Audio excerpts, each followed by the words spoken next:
కనివిని రీతిలో అద్భుతమైన ఏర్పాట్లు చేసి రాష్ట్రంలో ఒక రాజకీయ సభ ఇంత అద్భుతంగా నిర్వహించబోయే పరిస్థితి ఈ రోజున జనసేన పార్టీ, తెలుగుదేశం పార్టీ రాష్ట్ర ప్రజలకు అంకితమై ముందుకెళ్తున్నాం. ఎన్నో ఇబ్బందులు పెట్టడానికి ప్రయత్నించినా కూడా మాకు వస్తున్న సమాచారం మేరకు ప్రతి నియోజకవర్గాల నుంచి 175 నియోజకవర్గాల నుంచి ఆ పార్టీ ప్రజాప్రతినిధులు ప్రతి ఒక్కరు కూడా ఈ సభలో పాల్గొని విజయవంతం చేసేటట్టు ఆర్నిషల్ కృషి చేస్తున్నారు.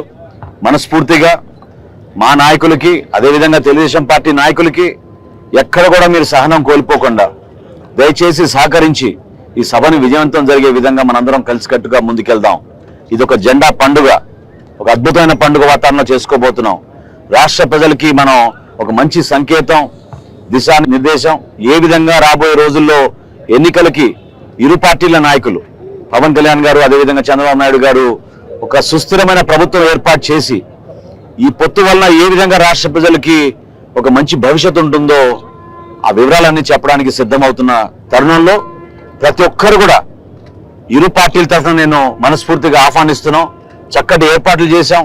మిమ్మల్ని మళ్ళీ సురక్షితంగా మీ ప్రాంతాలకి మీరు తరలి వెళ్లే విధంగా ఎక్కడ కూడా ఇబ్బంది కలగకుండా అనేక మంది వాలంటీర్లు, డిపార్ట్మెంట్ నుంచి పోలీస్ శాఖ వారు ప్రతి ఒక్కరు సహకరిస్తున్నారు.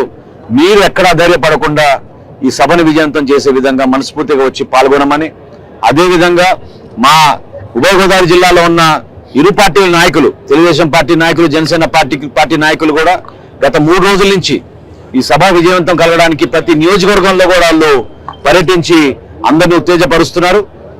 మండలాధ్యక్షులు, జిల్లా పార్టీ నాయకులు, స్థానికంగా పోటీ చేయబోయే అభ్యర్థులు ప్రతి ఒక్కరు కూడా ఈ కార్యక్రమం విజయవంతం జరిగేటట్టు మీ వంతు మీరు కృషి చేసి ప్రతి ఒక్కరు కూడా పాల్గొనాలని, ఇంత అద్భుతమైన ఏర్పాట్లు చూసి మీరు కూడా ఆశీర్వదించాలని మనస్ఫూర్తిగా ప్రతి ఒక్కరిని కూడా ఆహ్వానిస్తున్నాం.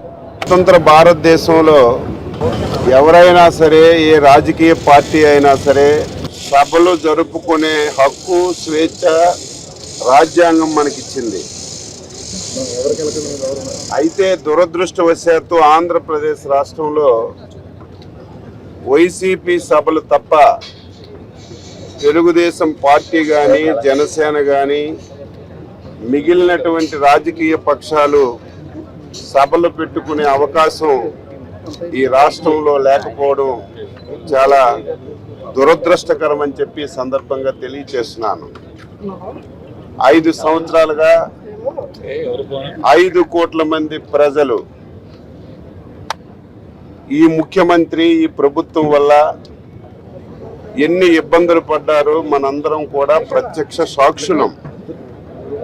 నేను చాలా సందర్భాల్లో చెప్తాను, ఒక ప్రభుత్వం పరిపాలనలో ఉండేటప్పుడు 5 సంవత్సరాల తర్వాత వ్యతిరేకత వస్తుంది. ఒక ప్రాంతం నుంచో, ఒక వర్గం నుంచో, ఒక కులం నుంచో, ఒక మతం నుంచో వస్తుంది. కానీ ఫస్ట్ టైం 5 కోట్ల మంది ప్రజలు ఒక ప్రభుత్వం మీద, ఒక ముఖ్యమంత్రి మీద ఎంత అసహించుకున్నటువంటి పరిస్థితి ఎప్పుడు కూడా లేదు. ఎందుకు ఈ పరిస్థితి వచ్చిందంటే ఏ ఒక్కరిని వదలలేదు, ఏ వర్గాన్ని వదలలేదు, ఏ కులాన్ని వదలలేదు, ఏ మతాన్ని కూడా వదలకుండా చివరికి దేవుళ్ళను కూడా ఇబ్బంది పెట్టి ఈరోజు 5 సంవత్సరాలుగా ఈ ప్రభుత్వం నడిపాడు.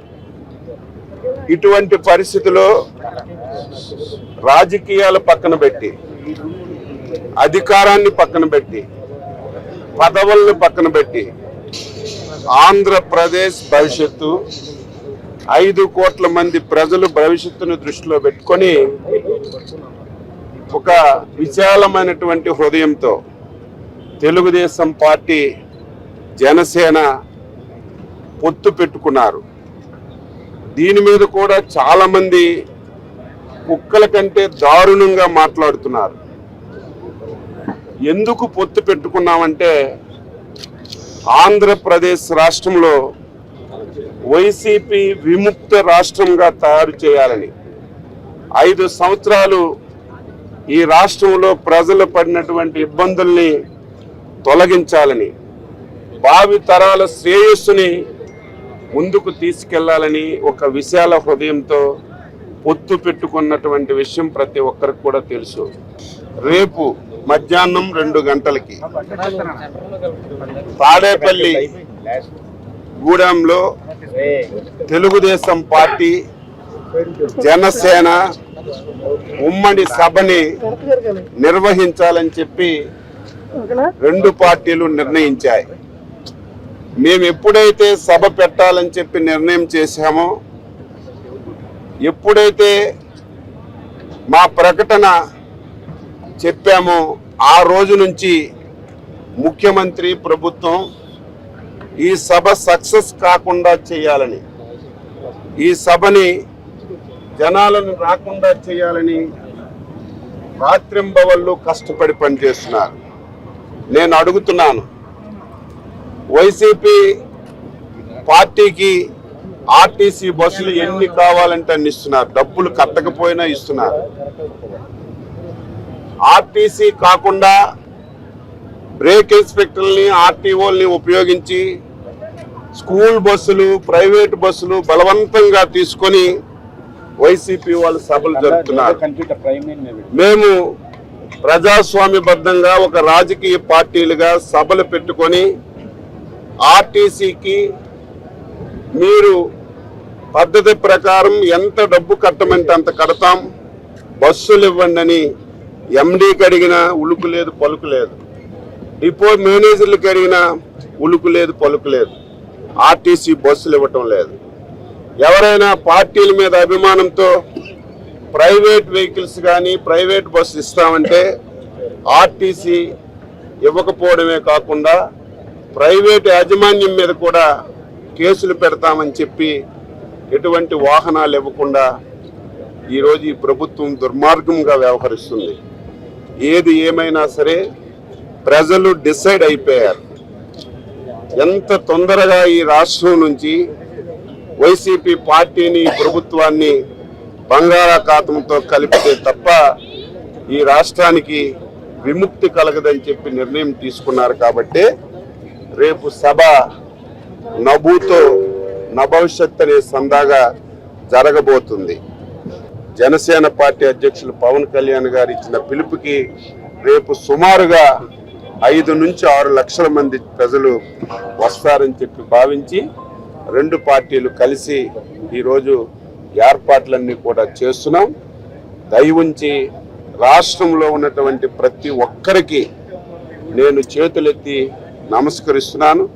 రేపు స్వచ్ఛందంగా ఈ సభకి వచ్చి ఈ ప్రభుత్వం పైన ఉన్నటువంటి వ్యతిరేకతని వెళ్ళబుచ్చవలసినటువంటి అవసరం ఉంది. ఎంత తొందరగా వీలైతే అంత తొందరగా ఈ ప్రభుత్వాన్ని సాగనింపడానికి ప్రతి ఒక్కరూ సహకరించి రేపు ఈ సభని జయప్రదం చేయాలని చెప్పి తెలుగుదేశం పార్టీ తరఫున పిలుపునిస్తూ సెలవు తీసుకుంటున్నాను.